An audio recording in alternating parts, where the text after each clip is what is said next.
सभी लोग वॉइस वगैरह चेक कर लीजिए, आप तक वॉइस क्लियर पहुंच पा रही है, फिर क्लास को स्टार्ट करते हैं।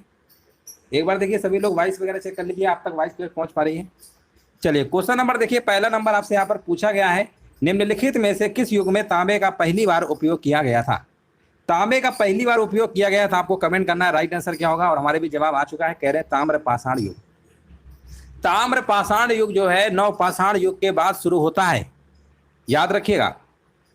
इसका आंसर जाएगा ताम्र पाषाण युग। जिनका भी जवाब आ रहा है ना, बिल्कुल सही जवाब है। और ये प्रश्न आपका यूपी ट्रिपल एस सी पेट 2022 में पूछा भी जा चुका है। नेक्स्ट प्रश्न बताइए। यहां पर देखिए आपको बताना है हड़प्पा के एक बंदरगाह का नाम लिखिए। हड़प्पा के एक बंदरगाह का देखिए आपको नाम लिखना है, आपको बताना है क्या नाम है। चलिए क्वेश्चन नंबर देखिए, सेकंड नंबर का जवाब हमारे बीच आ चुका है और बिल्कुल सही जवाब दिया जा रहा है, कह रहे हैं लोथल। लोथल यहाँ पे बिल्कुल करेक्ट आंसर होगा। अगर हम आपसे कहें लोथल है कहाँ, तो आप कहेंगे भारत के गुजरात राज्य में। कौन से राज्य में है? गुजरात। भारत के गुजरात राज्य में है, ये गुजरात राज्य में है। कौन सी नदी किनारे स्थित है? भोगवा नदी। कौन सी नदी? भोगवा नदी किनारे स्थित है। भोगवा, है ना, भोगवा नदी किनारे स्थित है। हाँ बिल्कुल सही है। अगला प्रश्न बताइए। चलिए यहाँ पर देखिए आपको नेक्स्ट प्रश्न आपको जवाब देना है, पूछा गया है हड़प्पा सभ्यता के दौरान डांसिंग गर्ल नर्तकी की कांस्य प्रतिमा बनाने के लिए किस तकनीक का इस्तेमाल किया गया था? यहाँ पर आपको जवाब देना है, राइट आंसर क्या होगा। किस तकनीक का इस्तेमाल किया गया था, आपको कमेंट करना है। और जवाब हमारे बीच आ चुका है ना, बिल्कुल सही जवाब दिया गया। क्वेश्चन नंबर देखिए 3 नंबर का कमेंट किया जा रहा है, कह रहे हैं ऑप्शन नंबर डी होगा, मोम लोपी ढलाई कास्टिंग। ऑप्शन नंबर जाएगा डी के साथ। नेक्स्ट प्रश्न बताइए। चलिए यहाँ पर बताइए, 6ठी-5वीं शताब्दी ईसा पूर्व में तुर्की के लोगों ने सिंधु के पूर्व में लोगों के द्वारा इस्तेमाल की जाने वाली भाषा को क्या कहा था? बताइए भाषा को क्या कहा था, आपको यहाँ पर कमेंट करना है, राइट आंसर क्या होगा। चलिए भाषा को क्या कहा था, आपको कमेंट करना है। क्वेश्चन नंबर देखिए 4 नंबर का बताया जा रहा है, ऑप्शन नंबर बी हिंदवी। बिल्कुल सही जवाब है, हिंदवी। जिनका भी जवाब आ रहा है ना, बिल्कुल करेक्ट आंसर दे रहे हैं। अगला प्रश्न बताइए। हाँ हिंदवी बिल्कुल सही है। अगला प्रश्न बताइए। हड़प्पा संस्कृति की मुहर और टेराकोटा कला पर निम्नलिखित में से किस जानवर को दर्शाया नहीं गया था? किस जानवर को दर्शाया नहीं गया था, आपको यहाँ पर कमेंट करना है, राइट आंसर क्या होगा। और 5 नंबर का बताया जा रहा है, गाय को नहीं दर्शाया गया था, बाकी बाघ, गैंडा और हाथी को दर्शाया गया था। आंसर जाएगा विकल्प नंबर यहाँ पर आपका बी नंबर के साथ। नेक्स्ट प्रश्न बताइए। यहाँ पर देखिए आपको बताना है, पूछा गया है आपसे हड़प्पा काल का इनमें से कौन सा नगर 3 भागों में विभाजित है? ये प्रश्न बहुत बार पूछा गया है, ये प्रश्न बहुत बार पूछा गया है दोस्तों, याद रखिएगा। हड़प्पा काल का इनमें से कौन सा नगर 3 भागों में विभाजित था? आंसर जाएगा आपका यहाँ पर धौलावीरा। धौलावीरा भी गुजरात में है। कौन से राज्य में पड़ता है? अगर हम आपसे पूछे कौन से राज्य में, तो ये भी आपका गुजरात में ही पड़ता है ना। कौन से राज्य में? गुजरात में ही, ये भी आपका गुजरात में। धौलावीरा, धौलावीरा गुजरात के कच्छ जिले के रण के मध्य स्थित है, याद रखिएगा। और धौलावीरा 3 भागों में विभाजित था। अगला प्रश्न बताइए। निम्नलिखित में से कौन सा सिंधु घाटी की सभ्यता संबंधित स्थल नहीं है ना, कौन सा संबंधित स्थल नहीं, आपको बताना है। क्वेश्चन नंबर देखिए 7 नंबर का जवाब बताया जा रहा है, सी नंबर पाटलिपुत्र नहीं है, ना, बिल्कुल सही है। पाटलिपुत्र यहाँ पे नहीं होगा। बाकी आप कालीबंगा, रोपड़, लोथल, ये आपके क्या है, संबंधित है। पाटलिपुत्र तो सिंधु घाटी की सभ्यता संबंधित है ही नहीं, है ना। यहाँ पे आंसर क्या होगा, राइट आंसर आपका यहाँ पर हो जाएगा। पाटलिपुत्र तो मौर्य साम्राज्य की राजधानी थी। मौर्य साम्राज्य क्या थी? राजधानी थी आपकी। और यहीं पर तृतीय बौद्ध संगीत भी आपकी आयोजित की गई थी, इसलिए आपका पाटलिपुत्र नहीं होगा। अगला प्रश्न बताइए। मोहनजोदड़ो शब्द का अर्थ क्या होता है? अगर हम आपसे बात करेंगे तो इसको आप कहेंगे मृतकों का टीला, जिसे इंग्लिश में कहते हैं mount of the dead. Option number जाएगा बी के साथ। अगला प्रश्न बताइए। सिंधु घाटी सभ्यता के बारे में इनमें से कौन सा कथन आपका सत्य है? देखिए कौन सा कथन आपका सत्य है, 9 नंबर में आपको जवाब देना है। तो 9 नंबर का देखिए आपको यहाँ पर कमेंट करना, राइट आंसर क्या होगा। चलिए 9 नंबर का जवाब दीजिए क्या होगा। तो 9 नंबर का बताया जा रहा है ए नंबर, बिल्कुल सही है। ऑप्शन नंबर यहाँ पर ए होगा, सिंधु लोग कपास का उत्पादन करने वाले पहले थे। अगला प्रश्न बताइए। हड़प्पा सभ्यता के एक हिस्से लोथल की खुदाई की खोज, है ना, लोथल की खुदाई की खोज किसने किया था? यहाँ पर आपको बताना है, लोथल की खुदाई खोज किसने किया था, बताइए। 10 नंबर का जवाब यहाँ पर दिया जा रहा है, बिल्कुल सही जवाब है। ऑप्शन नंबर सी बता रहे हैं, SR राव, बिल्कुल सही है। ऑप्शन नंबर सी होगा। अगला प्रश्न बताइए। सिंधु सभ्यता में घोड़े की अस्थियों के जो अवशेष है कहाँ पर मिले हैं, है ना, यहाँ पर आपको जवाब देना है। 11 नंबर का जवाब क्या होगा, तो यहाँ पर आपका आंसर हो जाएगा सूर्यकोट का। ये भी कई बार पूछा गया है सिंधु सभ्यता में घोड़े की अस्थियों के जो अवशेष मिले हैं वो आपके सुरकोटदा में मिले हैं, है ना। ये भी आपको गुजरात में कच्छ जिले में स्थित है, गुजरात में ये भी पड़ता है ना, कच्छ जिले के पास। अगला प्रश्न बताइए। यहाँ पर आपको बताना है उपनयन समारोह से क्या तात्पर्य है। चलिए यहाँ पर देखिए आपको कमेंट करना है उपनयन समारोह से क्या तात्पर्य है, 12 नंबर का जवाब देना है। तो यहाँ पर आंसर आपका हो जाएगा बच्चे को पवित्र जनेऊ जो है धारण कराया जाता है। ऑप्शन नंबर आपका सी होगा। अगला प्रश्न बताइए। सत्यमेव जयते महावाक्य कहाँ से उद्धृत है, 13 नंबर में आपको जवाब देना है। सत्यमेव जो जयते महाकाव्य जो है कई बार पूछा भी गया है, यह आपका लिया गया मुंडोक उपनिषद से, मुंडोक उपनिषद से लिया गया है। ऑप्शन नंबर आपका सी नंबर करेक्ट होगा। नेक्स्ट प्रश्न बताइए। वेदों के गद्य प्रकरण क्या कहलाते हैं, वेदों के गद्य प्रकरण क्या कहलाते हैं। 14 नंबर में आपको कमेंट करना है राइट आंसर क्या होगा। हाँ बिल्कुल सही है, वेदों के जो गद्य प्रकरण होते हैं ना ब्राह्मण कहलाते हैं। क्या कहलाते हैं, ब्राह्मण। ऑप्शन नंबर बी आपका सही है। निम्नलिखित में से कौन सा ज्ञान के सिद्धांत पर बल देता है, कौन सा ज्ञान के सिद्धांत पर बल देता है, 15 नंबर। और यहाँ पर बताया जा रहा है उपनिषद। उपनिषद हिंदू धर्म का एक महत्वपूर्ण क्या होता है, ग्रंथ है आपका, है ना। ये हाँ बिल्कुल सही है। यहाँ पर आंसर क्या होगा, हाँ सही, ऑप्शन नंबर डी होगा। नहीं योग दर्शन नहीं है, ऑप्शन नंबर डी होगा। चलिए अगला प्रश्न बताइए। चलिए यहाँ पर देखिए आपको बताना ऋग्वेद में निम्नलिखित में से किस देवता की सर्वाधिक महत्ता का वर्णन है ना। किस देवता की सर्वाधिक महत्ता का वर्णन है, 16 नंबर। तो यहाँ पर आंसर आपका हो जाएगा इंद्र। ऑप्शन नंबर यहाँ पे बी नंबर बिल्कुल करेक्ट आंसर आपका यहाँ पर होगा। इंद्र, जिनका भी जवाब आ रहा है ना बिल्कुल सही है। देखिए ऋग्वेद जो है सबसे प्राचीनतम वेद है। अगर हम बात करते हैं सबसे प्राचीनतम, है ना, सबसे प्राचीनतम वेद कौन सा है, तो आपका ऋग्वेद है। अगला प्रश्न बताइए। पर देखो अगला प्रश्न पूछ भी दिया गया है, सबसे प्राचीनतम वेद कौन सा है ना, वेद, ऋग्वेद आपका होगा, है ना, बिल्कुल सही है। आगे बढ़ते हैं। निम्नलिखित में से किस भारतीय पुरातन ग्रंथ में अपराध और अपराधी का जिक्र आता है, अपराध और अपराधी का जिक्र आता है। तो ये आपका आता है, चाहे वो अर्थशास्त्र हो, चाहे मनुस्मृति हो, चाहे न्याय मीमांसा हो, इन सभी में आपको देखने को मिलता है। तो आंसर लगाना पड़ेगा ऑप्शन नंबर डी, यानी उपयुक्त सभी वाला। यहाँ पर देखिए आपको बताना शतपथ ब्राह्मण और तैत्तिरीय ब्राह्मण के यहाँ पर एक स्थान है के ब्राह्मण मूल पाठ हैं। शतपथ ब्राह्मण और तैत्तिरीय ब्राह्मण के मूल पाठ हैं। तो देखिए यहाँ पर आंसर आपको क्या होगा बताइए। देखिए शतपथ ब्राह्मण की अगर हम बात करेंगे, है ना, ध्यान दीजिएगा, शतपथ ब्राह्मण, हाँ देखिए वेद और उनके ब्राह्मण जो है निम्नलिखित हैं। जैसे हमने आपसे कहा शतपथ ब्राह्मण, तो इसमें वेद आपका कौन सा आता है, आपका आता है यजुर्वेद आता है। कौन सा आता है, शुक्ल। इसमें आपका शुक्ल वाला आता है, शुक्ल। देखो सा लगा है तो समझ जाइए कौन सा लगेगा, शुक्ल लगा दीजिएगा, शुक्ल। और शुक्ल के बाद आपका क्या आएगा, शुक्ल के बाद यजुर्वेद, है ना। यजुर्वेद तो आपका होगा ही, ये तो कन्फर्म है ना। यजुर्वेद तो आपका होगा ही, ये तो कन्फर्म है। शुक्ल यजुर्वेद तो आपका कन्फर्म है। और यहाँ पर अगर हम बात करते हैं तैत्तिरीय ब्राह्मण, तो ये भी यजुर्वेद है, लेकिन कौन सा है, ये वाला आपका कृष्ण हो जाएगा। ये आपका कृष्ण यजुर्वेद हो जाएगा। इसका मतलब क्या हुआ, यानी यहाँ पर आंसर आपको कुल मिला के यजुर्वेद वाला ही लगा के आना है। बिल्कुल सही जवाब है। ऋग्वेद में निहित गायत्री मंत्र किस देवता को समर्पित है, ऋग्वेद में निहित गायत्री जो मंत्र है किस देवता को समर्पित है, और ये आपका है सावित्री को। ऑप्शन नंबर डी होगा। सर्वाधिक, यहाँ पर बताइए सर्वाधिक प्राचीन पुराण इनमें से कौन सा है, 21 नंबर। सर्वाधिक प्राचीन पुराण कौन सा है, यहां पर बताया जा रहा है पहला ही विकल्प है मत्स्य पुराण, जो कि बिल्कुल करेक्ट आंसर आपका होगा। अगला प्रश्न बताइए। निम्न में से कौन सा उपवेद नहीं है, कौन सा उपवेद नहीं है। चलिए उपवेद बोला गया है, काफी लोगों का जवाब आ रहा है, कह रहे हैं डी नंबर होगा, योग वेद नहीं होगा। हाँ बिल्कुल सही है। देखिए उपवेद जो होते हैं ये वेद से संबंधित माने जाते हैं, और उपवेदों की संख्या 4 है।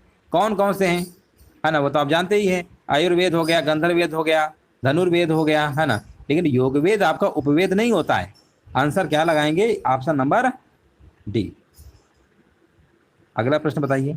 वैदिक देवता इंद्र किसके देवता हैं, ये भी प्रश्न ने बहुत बार कराया है। वैदिक देवता जो इंद्र है ना, ये आपके वर्षा और चक्रवात के हैं। आंसर क्या होगा, ऑप्शन नंबर सी होगा। राजा बिंबिसार के दरबार में उस प्रसिद्ध चिकित्सक का क्या नाम है जो भगवान बुद्ध के निजी चिकित्सक थे, जो भगवान बुद्ध के निजी चिकित्सक थे। और यहाँ पर बताया जा रहा है जीवक, जो कि बिल्कुल सही आंसर है, ऑप्शन नंबर जाएगा सी के साथ। जैन धर्म का सबसे महत्वपूर्ण मौलिक सिद्धांत क्या है, चलिए कमेंट करिए। जैन धर्म का सबसे महत्वपूर्ण मौलिक सिद्धांत क्या है, 25 नंबर। और यहाँ पर बताया जा रहा है अहिंसा, जो कि बिल्कुल सही आंसर है। अहिंसा यहाँ पर बिल्कुल सही है। अहिंसा का मतलब होता है जीव को चोट न पहुंचाना। जैन धर्म के 5 सिद्धांत हैं। सत्य का मतलब आप जानते ही हैं, सत्य का मतलब झूठ न बोलना, झूठ नहीं बोलेंगे यानी सत्य होगा। चोरी नहीं करना, अस्तेय है ना। और आपका अपरिग्रह भी है, संपत्ति का संचय न करना। और ब्रह्मचर्य है, किसी स्त्री से संसर्ग की मनाही। यानी यहाँ पर टोटल 5 आपके थे, तो आंसर लगा दीजिए अहिंसा आपसे यहाँ पर दिया गया था। गौतम बुद्ध को ज्ञान जो है किस नदी के तट पर प्राप्त हुआ था, है ना। यहाँ पर आपको बताना है किस नदी के तट पर प्राप्त हुआ था। तो यहाँ पर जवाब अगर आपका आ रहा है निरंजना नदी, तो समझिएगा बिल्कुल सही जवाब है। ऑप्शन नंबर यहाँ पे आपका डी नंबर सही होगा। फिर 2022 में भी प्रश्न आपका पूछा जा चुका है। अगला प्रश्न बताइए, गौतम बुद्ध ने सारनाथ में अपना पहला जो उपदेश दिया था, है ना, पहला उपदेश कहाँ, मतलब कहाँ पे दिया था अपना पहला उपदेश जो है, हाँ किस रूप में दिया था पहला उपदेश? सारनाथ में दिया था, ये बात तो सही है। और ये दिया था धम्म चक्र प्रवर्तन मुद्रा में दिया था। तो आंसर क्या होगा? आंसर जाएगा पहला ही ऑप्शन, नहीं बी ऑप्शन है। ऑप्शन नंबर बी आपका यहाँ पर क्या होगा? बिल्कुल करेक्ट आंसर आपका हो जाएगा। अगला प्रश्न बताइए, निम्नलिखित में से किस स्थान पर प्रथम बौद्ध संगीत का आयोजन किया गया था? प्रथम बौद्ध संगीत की अगर हम बात करेंगे तो ये आपकी जो है यहाँ पर आंसर आपका हो जाएगा, हाँ बिल्कुल सही है, राजगीर में प्रथम बौद्ध संगीत का जो आयोजन है आपका, इसका 483 कब हुआ था? 483 ईसा पूर्व में, है ना। 483 ईसा पूर्व में हुआ था आपका। कहाँ पे हुआ था? राजगीर में हुआ था, है ना। द्वितीय की बात करेंगे, अगर दूसरी की अगर हम बात करते हैं, दूसरी कहाँ हुई थी? ये वैशाली में हुई थी। वैशाली सभी को पता है बिहार में है, वैशाली में बिहार में है। और यह महावीर स्वामी जो जैन धर्म के 24वें तीर्थकर थे, उनका जन्म स्थान भी है। और पावापुरी में उनकी मृत्यु हुई थी। हाँ, तृतीय की बात करेंगे, तृतीय जो है आपकी पाटलिपुत्र में हुई थी, ये तृतीय आपकी हुई थी।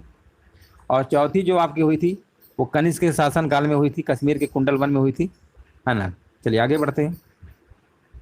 6ठी शताब्दी ईसा पूर्व में जैन धर्म और बौद्ध ग्रंथों में कितने महाजनपदों का उल्लेख किया गया है? देखिए यहाँ पर अगर हम महाजनपद की अगर हम बात करेंगे तो टोटल महाजनपद कितने थे आपके? 16 थे। अगर हम बात करते हैं उत्तर प्रदेश में कितने थे? उत्तर प्रदेश में ही केवल आपके 8 महाजनपद थे। तो आंसर क्या लगा देंगे? Option number B. नेक्स्ट प्रश्न बताइए, भगवान बुद्ध की 200 फीट ऊंची कहाँ से प्रतिमा स्थापित करने का जो निर्णय लिया गया है, कहाँ पर निर्णय लिया गया है? तो ये आपका लिया गया है आपका कुशीनगर में। कुशीनगर यहाँ पे आंसर होगा, जहाँ गौतम बुद्ध का, यहाँ पर आप जानते ही महापरिनिर्वाण, जहाँ पर मृत्यु उनकी हुई थी, कुशीनगर में। बुद्ध को महापरिनिर्वाण कहाँ प्राप्त हुआ था? देखो अभी हमने चर्चा भी की और प्रश्न भी आपका आ गया है। तो ये आपका मिला था, यहाँ पर महापरिनिर्वाण जो प्राप्त हुआ था कुशीनगर में प्राप्त हुआ था। ऑप्शन नंबर बी आपका सही है। किस स्मारक से गौतम बुद्ध ने दुनिया के लिए बौद्ध धर्म के अपने दिव्य ज्ञान का प्रचार किया था? चलिए कमेंट करिए यहाँ पे 32 का जवाब क्या होगा। किस स्मारक से गौतम बुद्ध ने दुनिया के लिए बौद्ध धर्म के अपने पहले दिव्य ज्ञान का प्रचार किया था?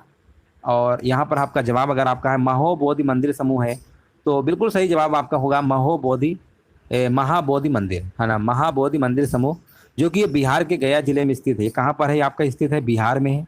बिहार में कौन सा जिला पड़ता है? गया। बिहार में कहाँ पर है? ये गया जिले में स्थित है। अगला प्रश्न बताइए, गौतम बुद्ध ने यहाँ पर धम्मचक्र, यहाँ पर बताना है धम्मचक्र प्रवर्तन सूत्र, जिसे आप धर्म चक्र प्रवर्तन सूत्र कहते हैं, इसका जो उपदेश दिया था कहाँ से दिया था? अभी हमने जस्ट बताया था, इसका उपदेश जो है आपका सारनाथ से दिया गया था। सारनाथ वाराणसी के पास पड़ता है, उत्तर प्रदेश में ही पड़ता है। एक बार तो एक प्रश्न पूछ लिया गया था कि सारनाथ बताइए कौन से राज्य में है, तो कौन से राज्य में? उत्तर प्रदेश में। उस स्थान का नाम बताइए जहां बौद्धों की मान्यता के अनुसार गौतम बुद्ध ने अपनी मृत्यु के बाद परिनिर्वाण प्राप्त किया, है ना, परिनिर्वाण प्राप्त किया था। यहाँ पर आपको बताना है 34 का जवाब क्या होगा। तो यहाँ पर आंसर आपका हो जाएगा कुशीनगर, अभी बताया था हमने। पाली में बौद्ध ग्रंथों को आमतौर पर त्रिपिटक यानी 3 फोल्ड बास्केट कहा जाता है। इनमें से कौन सा त्रिपिटकों में से नहीं है? कौन सा त्रिपिटकों में से नहीं है आपको बताना है। तो देखिए यहाँ पर जो ऑप्शन दिए गए हैं, अभिधम्म पिटक, ये तो आपका है। सुत्त पिटक भी आपका है, और विनय पिटक भी, ये तो आप जानते ही होंगे। लेकिन यहाँ पर जो आपका लिखा है ना उपसाका पिटक, ये आपका नहीं है। उपसाका पिटक वाला यहाँ पर आंसर आपका सही होगा। नेक्स्ट प्रश्न बताइए, त्रिपिटक निम्नलिखित में से किससे संबंधित है? अभी हमने बताया था त्रिपिटक किससे था, ये बौद्धों संबंधित है, बौद्धों से, बौद्ध धर्म है। अगला प्रश्न बताइए, ज्ञान प्राप्त करने के बाद गौतम को किस रूप में जाना जाने लगा? जब ज्ञान इन्हें प्राप्त हुआ, और जब ज्ञान प्राप्त हुआ था, देखिए गौतम बुद्ध का जन्म कहाँ हुआ था? लुम्बिनी में हुआ था, है ना। लुम्बिनी नेपाल में पड़ता है, लुम्बिनी, है ना। कब हुआ था? 563 ईसा पूर्व में हुआ था।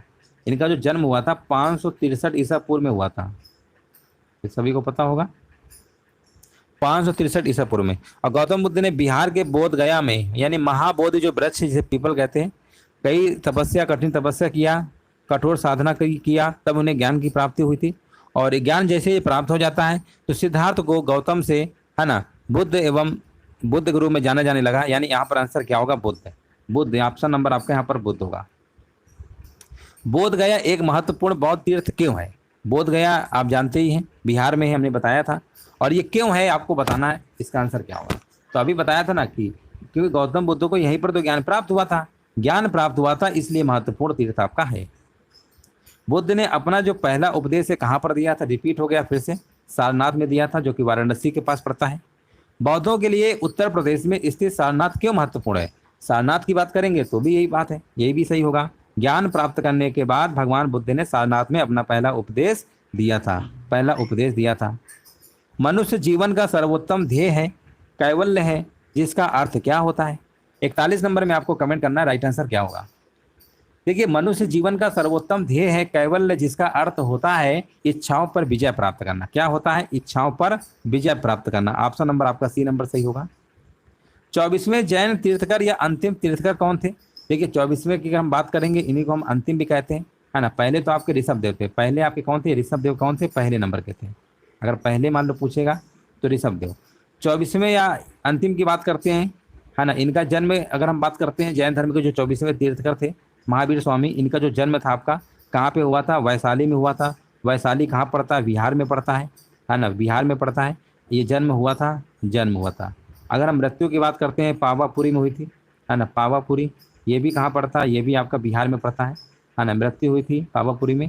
ये दोनों के दोनों कहाँ पड़ते हैं? ये बिहार में पड़ते हैं। कहाँ पे पड़ते हैं? बिहार राज्य में आपके दोनों के दोनों शहर पड़ते हैं। पहले जैन तीर्थकर कौन थे? अभी हमने चर्चा ही की थी। और फिर से प्रश्न आपका ऋषभ देव, पहले आपके थे ऋषभ देव।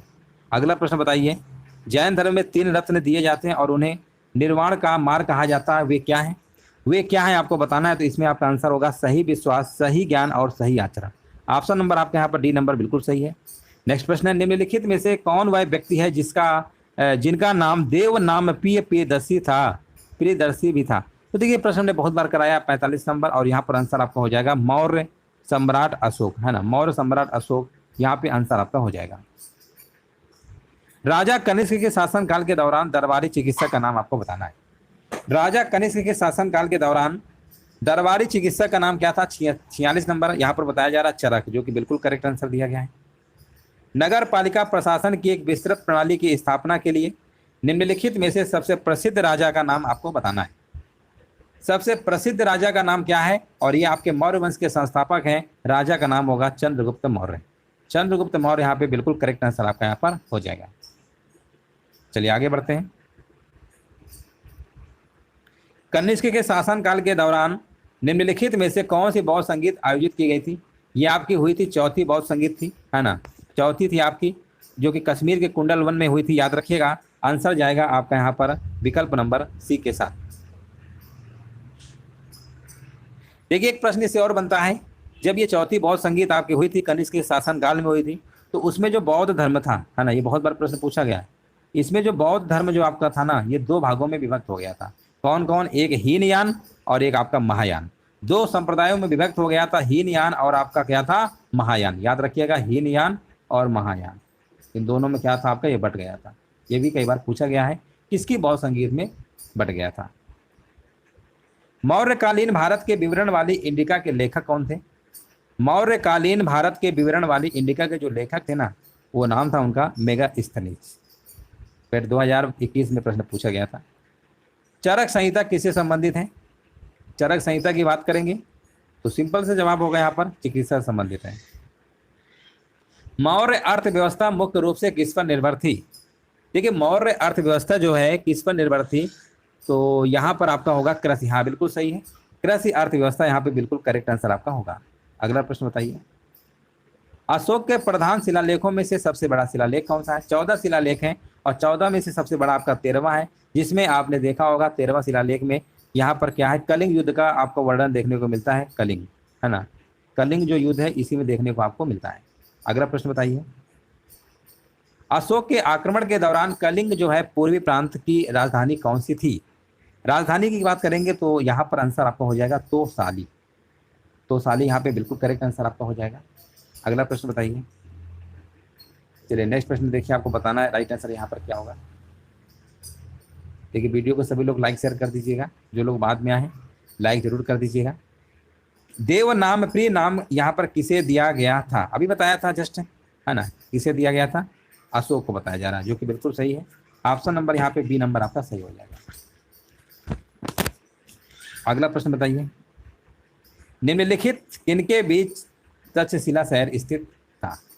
55 नंबर में बताना है किनके बीच तक्षशिला शहर स्थित था। तो यहाँ पर आपका हो जाएगा सिंधु और झेलम। ऑप्शन नंबर आपका यहाँ पर ए नंबर बिल्कुल करेक्ट आंसर आपका यहाँ पर हो जाएगा। देख लीजिए ए नंबर आ रहा है सभी का। चलिए ए नंबर आ रहा है। अगला प्रश्न बताइए। सम्राट अशोक का कौन सा शिलालेख कलिंग उसके विजय का उल्लेख करता है? हाँ, ये भी देखिए प्रश्न हमने कई बार कराया है। यहाँ पर बताइए आंसर क्या होगा। 56 नंबर का जवाब बताया जा रहा है यहाँ पर सिंधु। 56 नंबर बताइए। 13वां बताया नहीं था अभी, सबसे बड़ा शिलालेख भी है यही।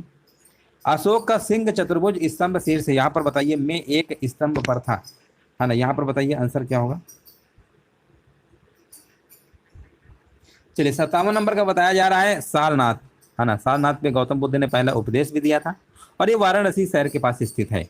अगला प्रश्न बताइए। चंद्रगुप्त मौर्य के इस प्रसिद्ध राजनीतिक सलाहकार को निम्नलिखित सभी नामों से जाना जाता था, इसके अलावा, है ना। बताइए इसके अलावा सभी नामों से जाना जाता था, आपको बताना है आंसर यहाँ पर क्या होगा।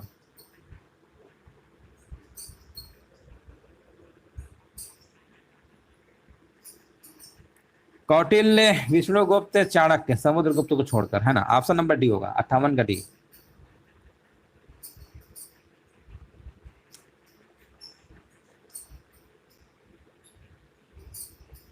देखिए कौटिल्य जो थे ना,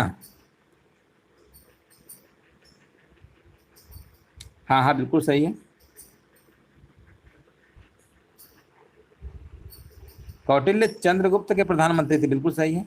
और देखिए भारत का जो नेपोलियन जिसे कहते हैं ना, वो समुद्रगुप्त कहते हैं। भारत का नेपोलियन किसे कहते हैं? भारत का नेपोलियन, भारत का नेपोलियन की अगर हम बात करेंगे तो किसे कहते हैं? तो आपका समुद्रगुप्त कहते हैं।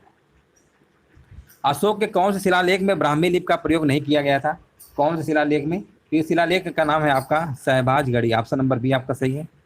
निम्नलिखित में से मौर्य कला का सर्वोत्तम प्रतिमान कौन सा है? मौर्य कला का सर्वोत्तम प्रतिमान कौन सा है? तो यहाँ पर आंसर आपका हो जाएगा, सर्वोत्तम की बात हो रही, स्तंभ, पहला ही विकल्प आपका सही है।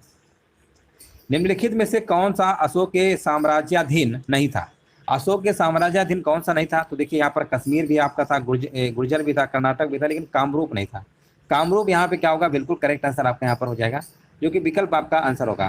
कामरूप देखिए यहाँ पर अगर हम आपसे पूछे ना, असम, असम का हमने आपसे पूछा कि बताइए असम का पुराना नाम क्या था। असम का अगर हम बात आपसे पूछें कि पुराना नाम क्या था, तो आप कहेंगे कामरूप, है ना, कामरूप। असम का पुराना नाम क्या था? कामरूप था। वरहद सांची स्तूप किस काल से संबंधित है? 62 नंबर में बताना है। तो वरहद जो सांची स्तूप है ना, ये आपका मौर्य काल से संबंधित है, मौर्य काल। ऑप्शन नंबर बी आपका सही है। योग दर्शन के प्रवर्तक कौन थे? है ना, योग दर्शन के जो प्रवर्तक थे आपके, वो आपके थे महर्षि पतंजलि थे। ऑप्शन नंबर सी आपका सही होगा। देखिए दी गई जानकारी से आपको बताना है, राजवंश की पहचान करना है। लिखा हुआ है पुष्यमित्र ने इस वंश की स्थापना की, उनके प्रभुत्व दक्षिण में नर्मदा नदी तक फैले थे और पाटलिपुत्र, अयोध्या और विदिशा के शहर शामिल थे। उन्होंने 2 अश्वमेध बलिदान दिए। उन्होंने बैक्ट्रियन राजा डेमोट्रियस को भी हराया। राजवंश का 5वां राजा भाग भद्र था। पतंजलि का गौरव ग्रंथ महाभाष्य इस समय के दौरान लिखा गया था। तो किसके समय लिखा गया था, यहाँ पर आपको आंसर देना है। और यहाँ पर बताया जा रहा है शुंग राजवंश, जो कि बिल्कुल करेक्ट आंसर आपका यहाँ पर हो जाएगा। प्राचीन भारत के महान व्याकरणविद पतंजलि किसके समकालीन थे? किसके समकालीन थे बताइए। चलिए कमेंट करते रहिए, और जो लोग बाद में आ रहे हैं वीडियो को लाइक भी कर दीजिएगा। और यहाँ पर बताया जा रहा है 65 नंबर का हमारे भी जवाब क्या होगा? 65 का आपका होगा Pushyamitra Shunga. Option number C होगा। ऑप्शन नंबर सी जिनका भी जवाब आ रहा है ना, बिल्कुल सही आंसर आपका हो जाएगा। अगला प्रश्न बताइए। कनिष्क प्रथम के शासन काल के दौरान कौन सा प्रसिद्ध आयुर्वेद विद्वान रहता था? कनिष्क प्रथम के शासन काल के दौरान कौन सा प्रसिद्ध आयुर्वेद विद्वान रहता था? 66 नंबर की बात करेंगे तो यहाँ पर आंसर आपका हो जाएगा चरक। ऑप्शन नंबर सी आपका सही है। कुषाण मूलतः कहाँ के निवासी थे, बहुत बार प्रश्न पूछा गया है। कुषाण जो आपके ना ये चीनी तुर्किस्तान के थे। कुषाण मूलतः चीन के तुर्किस्तान के निवासी थे। चीन पर कब्जा करने में असफल होने के कारण ये मध्य एशिया में जाकर बस गए थे, है ना। यहाँ पर आंसर आपका होगा बिल्कुल सही है। और कुषाणों में सबसे महत्वपूर्ण जो शासक था वो कनिष्क था, याद रखिएगा, जिसने भारत पर भी शासन किया। हाँ, पेशावर और मथुरा को अपनी राजधानी भी बनाया था कनिष्क ने, बात सही है। अगला प्रश्न बताइए, निम्नलिखित में से किस शासक के दरबार में बहुत से विद्वानों को नवरत्न के रूप में अलंकृत किया गया था, है ना, बहुत से विद्वानों को अलंकृत किया गया था। तो आंसर आपका यहाँ पर हो जाएगा चंद्रगुप्त सेकंड। चंद्रगुप्त सेकंड यहाँ पे क्या होगा, बिल्कुल सही आंसर आपका होगा। देखिए एक प्रश्न और पूछा जाता है, चंद्रगुप्त जो द्वितीय थे ना, इन्होंने किसकी उपाधि धारण की थी। अगर हम उपाधि की बात करेंगे तो आपका आंसर हो जाएगा विक्रमादित्य। कौन सी उपाधि धारित किया था, विक्रमादित्य की उपाधि धारण की थी। तो विक्रमादित्य कहिए या चंद्रगुप्त सेकंड कहिए, बात आपकी एक ही है।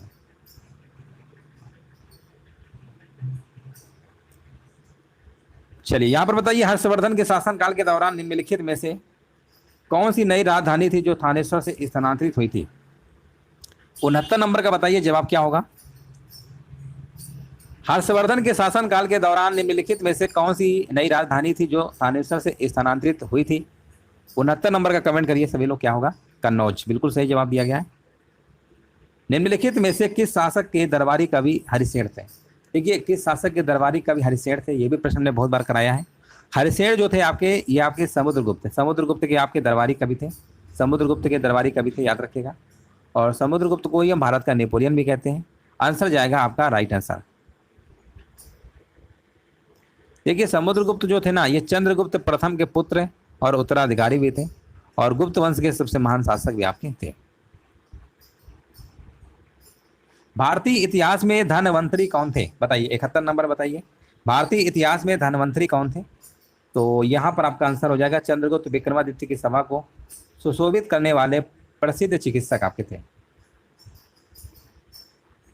विक्रम संवत कब प्रारंभ हुआ था आपको बताना है। विक्रम संवत की बात करेंगे तो ये प्रारंभ हुआ था आपका 57 ईसा पूर्व में। ऑप्शन नंबर आपका ए नंबर सही होगा। खगोलविद वराहमिहिर और कवि कालिदास किसके दरबार का हिस्सा थे। खगोलविद वराहमिहिर और कवि कालिदास किसके दरबार के हिस्सा थे। तो यहाँ पर आंसर आपका हो जाएगा विक्रमादित्य। ऑप्शन नंबर आपका ए नंबर सही होगा। हर्षवर्धन ने 5 इंडीज को अपने नियंत्रण में लिया, इनमें से कौन सा 5 इंडीज था। 5 इंडीज इनमें से कौन कौन से थे। तो आंसर की अगर हम बात करेंगे तो यहाँ पर पंजाब आपका है, कन्नौज भी है, बंगाल भी है, बिहार भी है और उड़ीसा भी है। ऑप्शन जाएगा विकल्प नंबर बी के साथ। वह स्थल जहाँ हर्षवर्धन ने बौद्ध महासम्मेलन का आयोजन किया था, उस स्थल का नाम बताइए जहाँ पर हर्षवर्धन ने बौद्ध महासम्मेलन का आयोजन किया था। तो प्रयाग वह स्थल है, प्रयाग। हाँ, ऑप्शन नंबर आपका यहाँ पर बी बिल्कुल सही है, जहाँ पर हर्षवर्धन ने बौद्ध महासम्मेलन का आयोजन किया था। हाँ हाँ बिल्कुल सही है। और कहा जाता है कि हर 5वें वर्ष से प्रयागराज में, है ना, महामोक्ष परिषद का आयोजन करता था तथा भारी दान भी करता था। और जो ये महामोक्ष परिषद था ना, इसको वर्तमान में हम कुंभ के नाम से जानते हैं, कुंभ। कन्नौज से पूर्व हर्षवर्धन कहाँ का शासक था। देखिए कन्नौज से पहले हर्षवर्धन कहाँ का शासक था। ये शासक थे थानेश्वर थे, बाद में हर्षवर्धन कन्नौज के शासन करते हैं, लेकिन पहले आपके थानेश्वर में थे। गुप्तकाल की प्रसिद्ध महिला शासक कौन थी। गुप्तकाल की प्रसिद्ध महिला शासक की अगर हम बात करेंगे तो ये आपकी थी प्रभावती गुप्ता। ऑप्शन नंबर आपका यहाँ पर बी आपका सही है। 12वीं शताब्दी के आरंभ में दिल्ली पर किसका शासन था। 12वीं शताब्दी के प्रारंभ में दिल्ली पर शासन किसका था। तो ये था आपका तोमर वंश का था। किसका था, तोमर वंश का था। 12वीं शताब्दी के आरंभ में दिल्ली पर तोमर वंश का शासन था। और अनंग पाल दिल्ली के तोमर वंश के संस्थापक थे। एक बार एक प्रश्न पूछा गया था कि अनंग जो पाल हैं ये किस वंश के संस्थापक हैं, तोमर वंश। याद रखिएगा, अनंग पाल का नाम याद रखिएगा। जयचंद के विश्वासघात के कारण पृथ्वीराज चौहान की पराजय हुई थी। कालांतर में जयचंद कहाँ और कब मारा गया। देखिए यहाँ पर आपको बताना है पृथ्वीराज चौहान, है ना, जयचंद के विश्वासघात के कारण पृथ्वीराज चौहान की पराजय आपकी हुई थी। यहाँ पर 79 नंबर में आपको जवाब देना क्या होगा।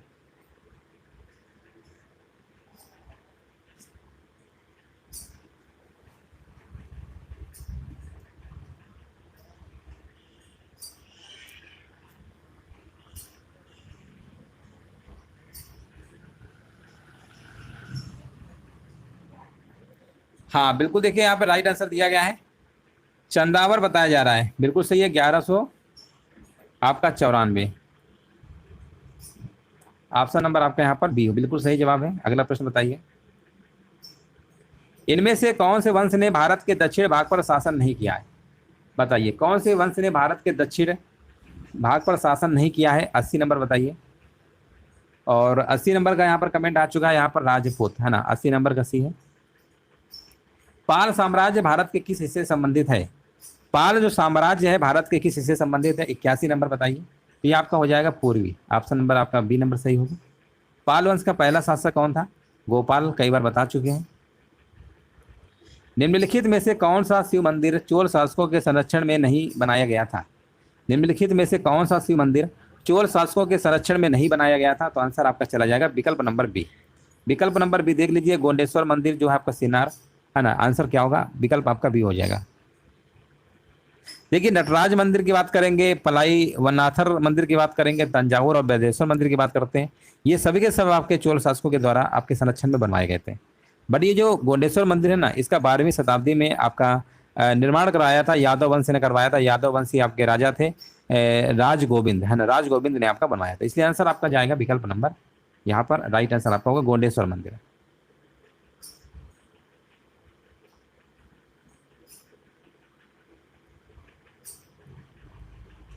महोदयपुरम के चेर साम्राज्य में बोली जाने वाली संभावित भाषा कौन सी थी? ये संभावित भाषा की बात हो रही है, तो ये आपकी थी मलयालम। पहला ही आंसर आपका सही होगा। महोदयपुरम के चेर साम्राज्य में बोली जाने वाली जो संभावित भाषा आपकी मलयालम थी। हाँ बिल्कुल सही है, महोदयपुरम में चेर साम्राज्य की स्थापना जो है 10वीं शताब्दी में दक्षिण पश्चिमी प्रायद्वीपीय हिस्सों में की गई थी। बिल्कुल सही है, जो वर्तमान में इस समय केरल का हिस्सा है। वर्तमान में केरल की लैंग्वेज भी तो आप जानते ही हैं। अगला प्रश्न बताइए, सिंचाई के लिए 16 मील लंबी चोल झील का निर्माण इनमें से किस चोल शासक ने करवाया था? किस चोल शासक ने करवाया था? आंसर जाएगा राजेंद्र प्रथम। राजेंद्र प्रथम यहाँ पे बिल्कुल करेक्ट आंसर आपका यहाँ पर होगा। नेक्स्ट प्रश्न बताइए, कौन सा साहित्य संगम साहित्य के रूप में प्रसिद्ध है ना? कौन सा साहित्य है? ये आपका है तमिल साहित्य। तमिल साहित्य जो है संगम साहित्य के रूप में प्रसिद्ध है। चोल अभिलेखों के अकॉर्डिंग बताना है, जैन सभाओं को दान में दिए जाने वाले भूमि को क्या कहा जाता था? दिए जाने वाले भूमि को क्या कहते थे? तो आंसर आपका हो जाएगा यहाँ पर पल्लिच्छांदनम कहते थे। ऑप्शन नंबर आपका सी नंबर सही है। प्रसिद्ध संस्कृत ग्रंथ लीलावती किस विषय पर लिखा गया है? प्रसिद्ध संस्कृत ग्रंथ लीलावती किस ग्रंथ पर यानी किस विषय पर लिखा गया है? ये लिखा गया है आपका गणित पे लिखा गया, गणित और खगोल शास्त्र पे आधारित है। एक प्राचीन ग्रंथ है, याद रखिएगा। ये भारतीय गणितज्ञ आपके थे भास्कर द्वितीय के द्वारा लिखा गया है। तो आंसर लगा दीजिए, यहाँ पर गणित बोला गया ना, किस विषय पर लिखा गया है? तो गणित पे आपका लिखा गया है। चलिए यहाँ पर बताइए, मालवी काग्नि मित्रम पुस्तक किसने लिखी है? तो ये पुस्तक लिखी गई है आपकी कालिदास के द्वारा। 10 कुमार चरितम ये लेखक हैं, ये पुस्तक का नाम है 10 कुमार चरितम। ये डंडी के द्वारा लिखी गई है, डंडी राइटर का नाम है।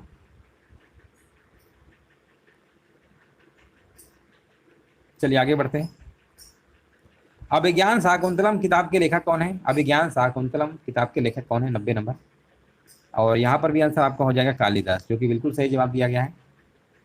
हाँ बिल्कुल सही जवाब दिया गया है।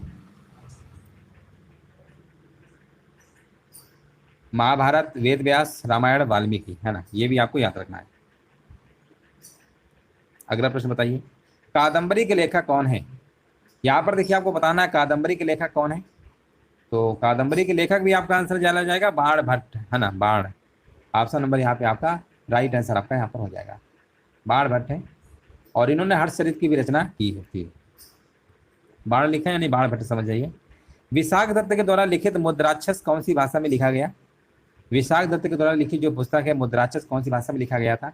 ये लिखा गया था आपका संस्कृत भाषा में। ऑप्शन नंबर आपका सी नंबर सही है।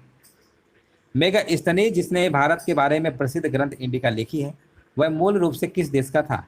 वह मूल रूप से किस देश का था? तो आंसर यहाँ पर आपका हो जाएगा ग्रीस। प्रसिद्ध विरूपाक्ष मंदिर कहाँ पर अवस्थित है? हाँ प्रसिद्ध विरूपाक्ष मंदिर की अगर हम बात करेंगे ना, ये आपका हम्पी में। कहाँ पर है? हम्पी में अवस्थित है। हम्पी जो है याद रखिएगा कर्नाटक राज्य के हम्पी में आपका तुंगभद्रा नदी किनारे स्थित है आपका विरूपाक्ष मंदिर। और ये भी याद रखिएगा, हम्पी जो है ना, ये यूनेस्को की विश्व धरोहर स्थल भी है आपका है। ये जो मंदिर है भगवान शिव को समर्पित है, इसको हम विरूपाक्ष मंदिर के नाम जानते हैं। हाँ, ये मंदिर जो है द्रविड़ स्थापत्य शैली में बनाया गया था, ईंटें और चूने से बना हुआ है। हम्पी आपका सही होगा। खजुराहो समूह के प्रसिद्ध स्मारक जो है किस राज्य में है? खजुराहो समूह के जो प्रसिद्ध स्मारक जो है ना, ये आपके मध्य प्रदेश में, एमपी में। ऑप्शन नंबर आपका बी नंबर सही होगा। नेक्स्ट प्रश्न बताइए। मंदिर एलोरा महाराष्ट्र में स्थित एक प्राचीन हिंदू मंदिर है जो चट्टानों को काटकर बनाए गए सबसे मंदिरों में से एक है। सबसे बड़े मंदिरों में से एक है, बताइए कौन सा है? हाँ बिल्कुल सही है, कैलाश मंदिर, बिल्कुल सही है। ऑप्शन नंबर कैलाश मंदिर एलोरा महाराष्ट्र में स्थित एक प्राचीन हिंदू मंदिर है जो चट्टानों काटकर बनाए गए सबसे मंदिरों में से एक है, जो कि बात बिल्कुल सही आंसर आपका हो जाएगा। देखिए एलोरा गुफाएं भी महाराष्ट्र में स्थित हैं और इसका निर्माण जो है राष्ट्रकूट राजा आपके कृष्ण प्रथम ने करवाया था। राष्ट्रकूट राजा आपके कौन थे? कृष्ण प्रथम ने करवाया था। किसका निर्माण करवाया था? एलोरा की गुफाएं, ये भी महाराष्ट्र में पड़ती हैं। मथुरा कला स्कूल कब अपने शिखर पर पहुंचा? मथुरा कला स्कूल कब अपने शिखर पर पहुंचा? तो ये पहुंचा था आपका कुषाण काल के टाइम पे। कुषाण काल, मथुरा कला का जन्म जो है ना कनिष्क के समय हुआ। कनिष्क आप जानते ही, कुषाण काल के सबसे प्रतापी राजा थे। आंसर हो जाएगा डी के साथ। भारत में नवपाषाण काल गुफा चित्रकारी कहाँ मिलती है? भारत में नवपाषाण काल गुफा जो चित्रकारी है, ये आपको देखने को मिलती है भीमबेटका। भीमबेटका जो कि आपका मध्य प्रदेश के रायसेन जिले की भीमबेटका उससे मिली है। भीमबेटका कहाँ पर है?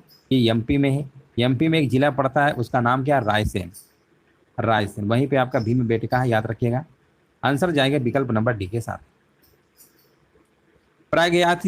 प्रागैतिहासिक काल की चित्रकारी वाली प्रसिद्ध पंचमुखी गुफाएं निम्नलिखित में से किस जिले में स्थित हैं? पंचमुखी जो गुफाएं हैं इनमें से किस जिले में स्थित हैं? तो आंसर आपका यहाँ पर हो जाएगा सोनभद्र। क्या होगा आंसर? सोनभद्र।